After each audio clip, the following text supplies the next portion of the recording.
सध्याची परिस्थिती बघता जे आभाळ येतंय आणि पाऊस पण थोड्याफार प्रमाणात महाराष्ट्रभर थोडाफार काही जिल्ह्यात पडतोय, काही जिल्ह्यात फक्त आभाळ आहे।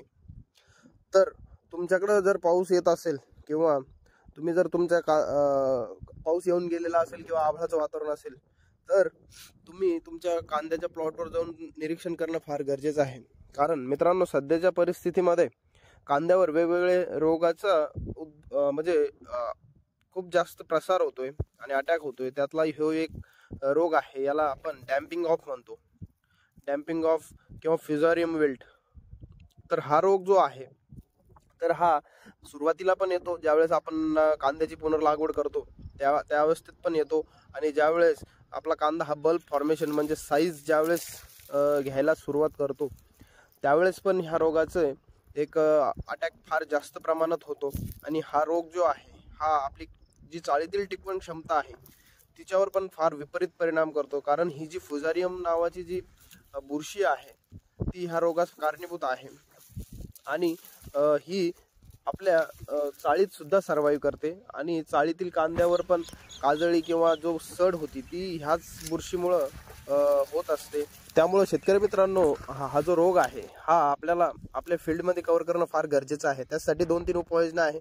ड्रेंचिंग पण करू शकतो आपण जर ड्रिपची व्यवस्था असेल, आणि जर ड्रिपची व्यवस्था नसेल तर पाणी देऊन आपण दाट फवारणीचाही आपल्याला ऑप्शन जर आपण अंगीकारला आणि दाट फवारणी केली तरी पण आपल्याला चांगले रिझल्ट मिळतात। याच्यासोबतच जे बाकीचे जे रोग आहे जसं अँथ्रॅकनोज आहे, पर्पल ब्लॉच आहे, ज्याला आपण करपा किंवा पीळ पडणे असं म्हणतो, आणि बाकी जे बरेच रोग आहेत तर ते पण फार चांगल्या प्रमाणात कव्हर होतात जर आपण चांगली योग्य प्रकारे आणि योग्य बुरशीनाशकाचा जर वापर केला। तर ती बुरशीनाशकं कोणकोणती आहेत त्याच्याबद्दल आपण लगेच चर्चा करूयात।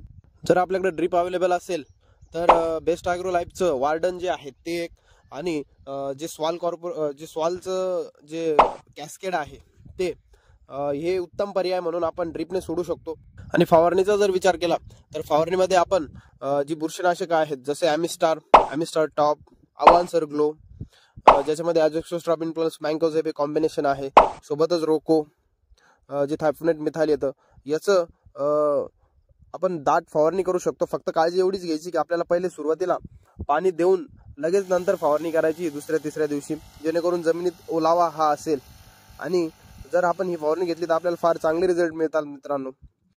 आणि अशा प्रकारे तुम्ही नियोजन करून तुमचा कांदा हा वाचवू शकता। फक्त आपल्याला आपल्या प्लॉटवर जाऊन सर्वे करायचा आहे की आपल्या प्लॉटवर नेमकं प्रॉब्लेम काय आहे आणि कशाची गरज आहे, त्यानुसार आपला निर्णय आपल्याला योग्य घ्यायचा आहे। जर व्हिडिओ जर आवडला असेल, इन्फॉर्मेटिव्ह वाटला असेल तर व्हिडिओला लाईक करा, चॅनल जर खरंच आवडला असेल तर चॅनलला सबस्क्राईब करा, आणि आपल्या अशाच शेतकरी बांधवांसोबत हा व्हिडिओ नक्की शेअर करा। धन्यवाद।